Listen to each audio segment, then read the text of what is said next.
ಪೂಜಿಸಲು ಅರಹಾಳು ನನ್ನ ತಾಯಿ ಮನದೊಳಗೆ ಮಂದಿರವ ಕಟ್ಟಿರುವಳು ಕರುಣಾಮಾಯಿ ನವಮಾಸ ಮಡಿಲಲ್ಲಿ ಕಾಯುವಳು ಹೆತ್ತ ತಾಯಿ ನೋವಲ್ಲೂ ನಗುವವಳು ಒಬ್ಬಳೇ ಹೊತ್ತ ತಾಯಿ ಜನನ ಮರಣ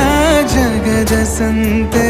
ಅದಕ್ಕೂ ಮೀರಿನಿ ಬೆಳೆದು ನಿಂತೆ ಕರುಣೆ ಸಹನೆಯ ಮೂರ್ತಿಯಂತೆ ದೇವರಿಗೂ ನೀ ಸ್ಫೂರ್ತಿಯಂತೆ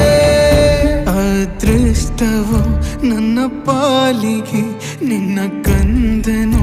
ನಾನಾಗಿ ಹೇ